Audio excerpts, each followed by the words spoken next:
Bienvenue dans Next Gen Manufacturing Nexus. Aujourd'hui, on va plonger au cœur de la fabrication de nouvelles générations pour explorer une idée puissante. Une idée qui a presque un siècle, mais qui est en train de façonner notre futur.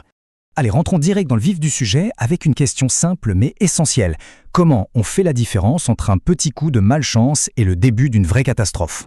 Pensez-y, que ce soit pour préparer un café ou pour construire une voiture, chaque processus a ses petites variations. La clé, c'est de savoir lesquelles comptent vraiment. Ce qui nous amène à notre premier point, le problème avec l'idée de perfection. Et oui, la variation, c'est tout simplement une réalité incontournable dans l'industrie. En fait, le truc, c'est qu'il n'y a jamais deux produits qui sont parfaitement identiques. Une partie de cette variation, c'est juste un bruit de fond, c'est normal. Mais une autre partie, c'est un signal, le signal qu'il y a un vrai problème. Et là, les enjeux sont énormes.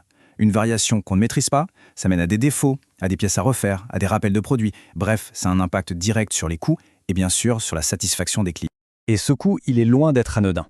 Regardez bien ce graphique. Les données montrent que les fabricants qui sont moins performants peuvent payer jusqu'à 5 fois plus cher en coûts liés à la mauvaise qualité. On parle du coût de la non-qualité, le COPQ. Pour certains, ça peut représenter plus de 5% de leur chiffre d'affaires, alors que pour les meilleurs, on est à peine à 1%. C'est une différence colossale. Bon, on a posé le problème, maintenant la solution. Et elle est super élégante et elle nous vient tout droit des années 1920. Un simple graphique pour enfin voir la variation. L'histoire de cet outil, la carte de contrôle, est fascinante. Tout part d'un besoin très concret. Dans les années 20, un certain Walter A. Shewhart, qui bossait au Bell Labs, devait améliorer la fiabilité des équipements téléphoniques. Comme beaucoup de ces équipements étaient enterrés, chaque panne coûtait une fortune. Il fallait à tout prix réduire les défaillances. Et le 16 mai 1924, bingo, il sort une note de service qui présente la toute première carte de contrôle. L'outil a ensuite été repris massivement par l'armée américaine pendant la Seconde Guerre mondiale, avant que le célèbre Deming ne l'exporte au Japon, où il a littéralement déclenché une révolution de la qualité. L'idée de génie de Shewhart, elle est résumée ici. Il a compris que, même si tous les processus varient, il y a deux types de variations. Une variation qu'on peut dire maîtrisée et une autre non maîtrisée. Et c'est ça la révélation. Toute variation n'est pas la même, et la première étape, c'est de savoir les distinguer. Pour faire cette distinction, il faut en quelque sorte apprendre à écouter son processus. Et il s'exprime avec deux voix de la variation bien distinctes. La première voie, c'est ce qu'on appelle la variation de cause commune. C'est le bruit de fond normal et prévisible d'un système stable. Pensez à l'usure normale d'une machine ou à des petites fluctuations de température. C'est le pouls régulier du processus. Et puis, il y a la deuxième voie, la variation de cause spéciale. Là, c'est complètement différent.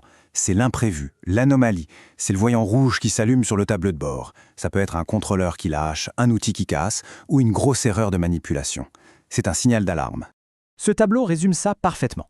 À gauche, la cause commune, c'est normal, c'est prévisible, c'est la voie du processus. À droite, la cause spéciale, c'est anormal, c'est imprévisible et ça signale un problème bien spécifique qu'il faut aller régler tout de suite. Alors, la question 1 million. Quelle est la proportion de chaque ? Eh bien, tenez-vous bien, les études montrent que 85% de toutes les variations dans un processus viennent de causes communes. Ce graphique le montre très clairement. L'écrasante majorité, 85%, c'est du bruit de fond. Et c'est là que le contrôle statistique des processus, ou SPC, devient hyper intelligent. Son but, ce n'est pas de pourchasser ces 85% de bruit, mais de se concentrer sur les 15% de causes spéciales. C'est peut-être la plus petite part, mais c'est de loin la plus dangereuse. Et l'outil pour faire ça, le voilà, la fameuse carte de contrôle. C'est simple, on met les données sur un graphique au fil du temps. On a une ligne au milieu qui représente la moyenne, et puis deux lignes, une en haut et une en bas, qu'on appelle les limites de contrôle. En général, elles sont fixées à plus ou moins 3 écarts types. Mais attention, il y a un piège. Un processus peut complètement dérailler même si aucun point ne sort de ses limites. Il faut chercher des schémas suspects. Par exemple, 7 points de suite qui montent ou qui descendent, c'est pas normal. 8 points de suite du même côté de la moyenne, c'est pas normal non plus. Ou un schéma qui se répète en boucle. Tous ces trucs-là, ce sont des signaux qui crient cause spéciale. Ok, la carte de contrôle, c'est génial. Mais il faut voir plus grand. Elle ne travaille pas toute seule. Elle fait partie de toute une boîte à outils pour la qualité. En fait, elle fait partie de ce qu'on appelle les 7 outils de base de la qualité. Ils fonctionnent en équipe. La carte de contrôle, qui est vraiment le cœur du SPC, sonne l'alarme. Ensuite, d'autres outils comme le diagramme de cause à effet ou l'histogramme prennent le relais pour aider à trouver la cause racine du problème.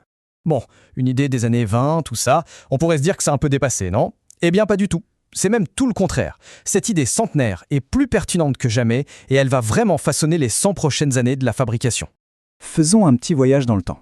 Dans les années 20, on collectait les données à la main, On réagissait aux problèmes une fois qu'ils étaient là, et le but, c'était de réparer des défauts physiques.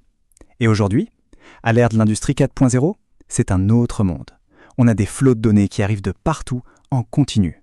On peut prédire les problèmes avant qu'ils n'arrivent. Et l'objectif, c'est d'optimiser des systèmes numériques ultra complexes. Et c'est là que ça devient fascinant. Dans nos usines intelligentes, on est littéralement inondé de données. Les principes du SPC, ce sont eux qui nous permettent de transformer ce déluge, ce bruit, en informations vraiment utiles, en intelligence sur laquelle on peut agir. Ce sont ces vieilles idées qui font fonctionner des concepts super modernes comme le jumeau numérique ou la continuité numérique. Au final, le changement de mentalité est fondamental. On ne cherche plus seulement à détecter les défauts quand ils sont déjà là. Non, le but du jeu, c'est la prévention proactive. C'est d'empêcher les problèmes d'arriver. Et ça fait économiser un temps et un argent considérables. Ce qui nous laisse avec une dernière pensée qui résume tout. Chaque processus, partout, tout le temps, est en train de nous parler. Il nous envoie constamment des signaux. La vraie question, c'est est-ce qu'on prend le temps d'écouter ?